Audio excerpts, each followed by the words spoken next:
Hi, my name's Ilma and welcome to my channel. I've been posting Christian vlogs 11 straight years every day. Today I'd like to share Ecclesiastes 10 verses 12 to 15. Here's the word of God.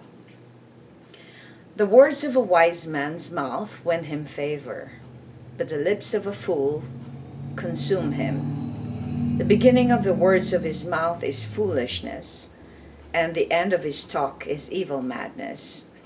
A fool multiplies words, though no man knows what is to be, and who can tell him what will be after him. The toil of a fool wearies him, for he does not know the way to the city. Ecclesiastes 10 verses 12 to 15. And here's the poem I wrote inspired by those verses. The Fool's Tongue. In this corrupt world, we can hear the fool's tongue blabber on. There is no stopping to their boasting and their presumptions. The world is a stage for the foolish to talk big about themselves, not knowing that their tongues only lead them to destruction. While the wise concern themselves with what is true and sensible, the foolish person continually presumes that he is knowledgeable. He twists the little knowledge he knows and pretends to understand, but behind his blabber is nothing close to the truth and wisdom. The fool's tongue is like fire, full of unrighteousness and evil. He will utter all kinds of deceptions and lies that are from the devil. He spreads rumors and gossips like a wildfire that starts from a small part. Its effect is so destructive and diabolical that it always hurts many humans. While the wise man's lips utter only what will benefit others, the fool's tongue consumes him and pulls him down more and more. The fool continues to work himself up to get on an advantage. He cannot even see how lost he is, for he is obsessed with getting ahead. Reflection. How did these following verses reverberate in James 3? In James 3, he focuses on explaining the evil of the tongue. And he likens the tongue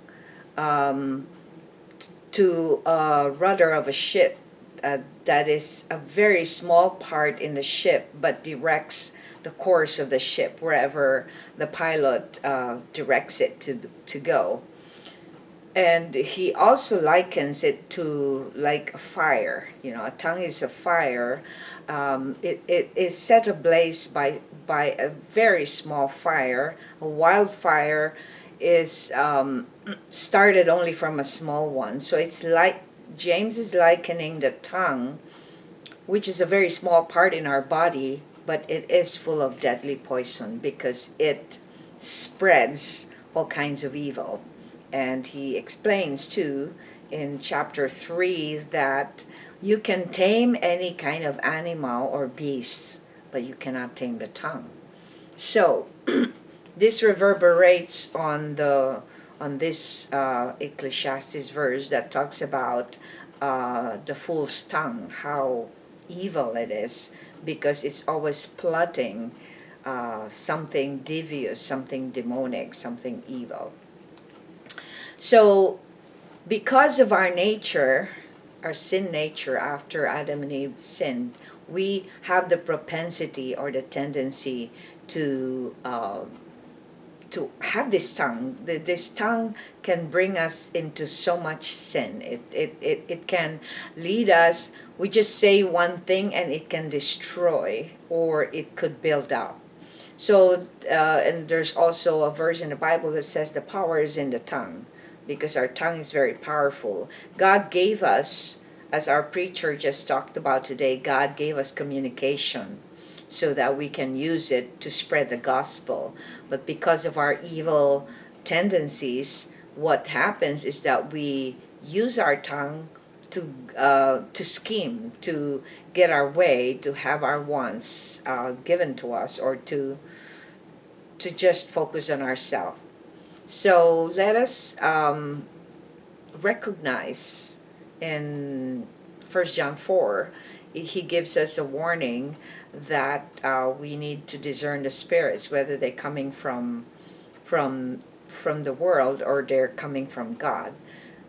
And you will know that because a person who is godly will only speak about the truth, but a person who is a fool and evil will speak of lies and deception. So I encourage you to reflect on this, because this will help you recognize and examine your heart, whether you're using your tongue to benefit the good, or you're using it to spread evil.